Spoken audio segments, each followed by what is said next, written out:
जिसमें उस जिले के इस पूरी वहाँ के मंडल के अध्यक्ष और एक कैटेगरी तय की है, वहाँ के विधायक, वहाँ के नगरपालिका के चेयरमैन, वाइस चेयरमैन, प्रधान, उप प्रधान, जिला परिषद सदस्य, ये सब आएंगे और पूरी इस योजना को तैयार खड़ा करने का काम करेंगे। 25, 26, 27 3 दिन मंडल स्तर पर कार्यशालाएं होंगी। उन सब कार्यशालाओं में उस मंडल की पूरी योजना कार्यकर्ता बनाने का काम करेंगे और 31 अगस्त को सारे राजस्थान के प्रत्येक बूथ के ऊपर प्रत्येक बूथ की कार्यशालाओं करके, इसमें हमारी बूथ समिति, उस बूथ का एक सदस्य होगा, उन सबको लीड करने वाला, इस सबको लेकर करेंगे, जिसमें बूथ की योजना को खड़ा करने का काम उसमें करेंगे। इसी तरह एक प्रत्येक शक्ति केंद्र के ऊपर एक सदस्यता सहयोगी हम इस अभियान के दौरान बनाने का काम करेंगे, जो सदस्यता सहयोगी इस पूरे उस शक्ति केंद्र के ऊपर सदस्यता के काम को मॉनिटर करने का काम करेगा। इस सब को फेज को पूरा बीच बीच में अलग अलग समय पर मॉनिटरिंग का काम, और मॉनिटरिंग के काम के साथ साथ ही आगे फिर सक्रिय सदस्यता का दूसरा फेज आएगा। ये फेज पूरा होने के बाद उस फेज को हम लेकर के चलेंगे। इसको लेने का तरीका मिस कॉल के ऊपर 8800002024 के ऊपर कोई भी व्यक्ति मिस कॉल दे सकता है। मिस कॉल देने के बाद एक एसएमएस आएगा, उस एसएमएस को भर के एक ओटीपी आएगा। ओटीपी को भरने के बाद आपके पास एक उसका आ जाएगा, आपके पास कार्ड आ जाएगा। कार्ड में अपना फोटो या तो खींच भी सकता है, अगर उसके पास फोटो गैलरी में फोटो है तो वहां से भी फोटो लेकर के फोटो को अपलोड करके अपने सदस्यता के कार्ड को निकाल सकता है। एक व्यक्ति स्मार्टफोन से, अपने फोन से एक ही व्यक्ति भर सकता है।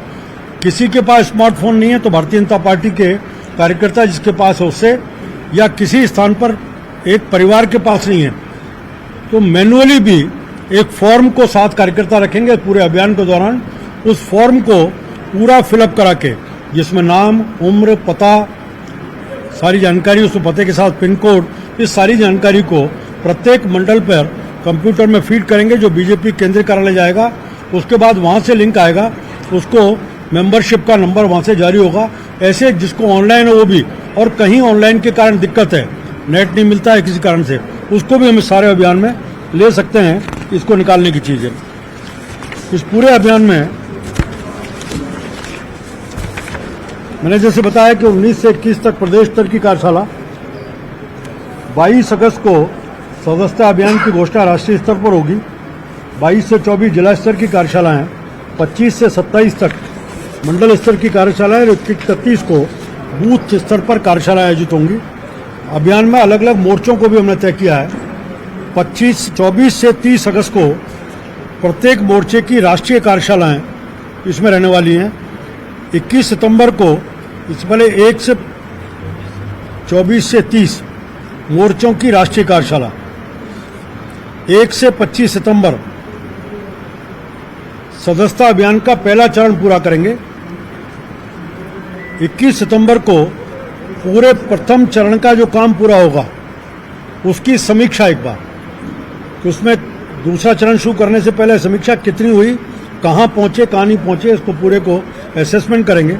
उसके बाद फेज सेकंड वो स्टार्ट करेगा और इस बीच में सक्रिय सदस्यता के काम को भी हम चर्चा करके शुरू करने का काम करेंगे। अलग अलग स्तर पर समिति कितनी होगी, क्या होगा, इसकी पूरी योजना भी बनने वाली है। ये पूरे अभियान का मैंने जैसे पहले कहा कि अभी नंबर को ऑफिशियली जारी नहीं कर रहे, कार्यकर्ताओं को दिया है। इसकी लॉन्चिंग 1 सितंबर के आसपास कोई प्रधानमंत्री जी उसको लॉन्च करेंगे।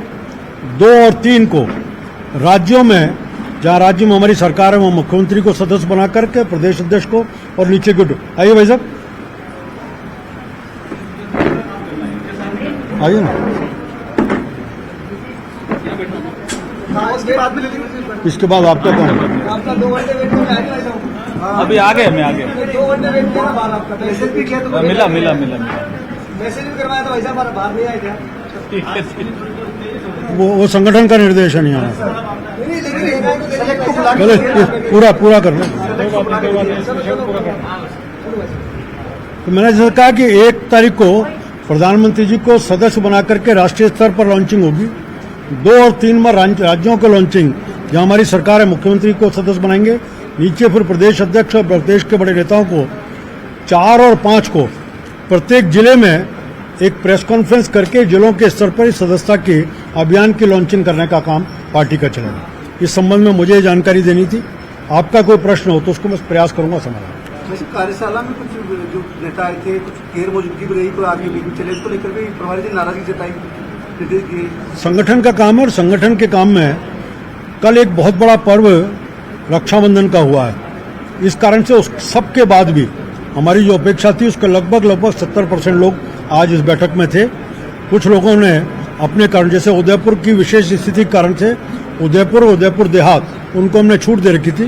कुछ जगहों पर ऐसी स्थिति थी, उन्होंने अपने कहा इस कारण से फिर भी ऐसा कहा जिम्मेदार लोग, तो उनको कुछ ने सूचना दी थी हम नहीं आ पाएंगे।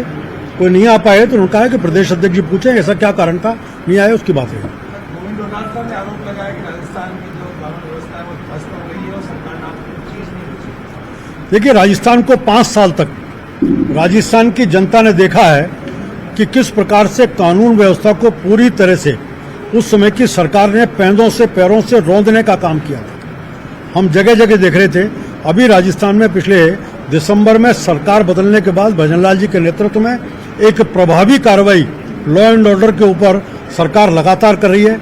जहाँ एंटी गैंगस्टर टास्क फोर्स बनाने का काम किया, वहीं जितने भी पेपर लीक के मामले थे उनको भी एसओजी को और सीएजी को देकर के उसको प्रायोरिटी के बेस पर काम शुरू करना और बड़े पैमाने पर लोगों की गिरफ्तारी का, इससे चाहे एडल्ट्रेशन का विषय हो, चाहे आबकारी का विषय हो, हर विषय के ऊपर जीरो टॉलरेंस की नीति के ऊपर सरकार काम कर रही है।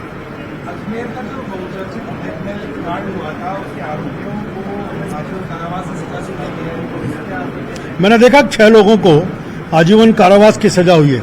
एक बार विस्तृत विवरण मैंने फैसले को पढ़ा नहीं है, आने के बाद उसके ऊपर कमेंट करने की बात होगी कि वो बहुत ही हीनियस क्राइम था। पहली बात तो लॉ को प्रोसेस लेने में, निर्णय तक पहुंचने में बहुत समय निकला। मैं उसके ऊपर कमेंट नहीं करूंगा, लेकिन उसमें क्या रहा, कैसा रहा, एक बार देखने के बाद ही उसके ऊपर कोई कमेंट होगा तो पार्टी करेगी।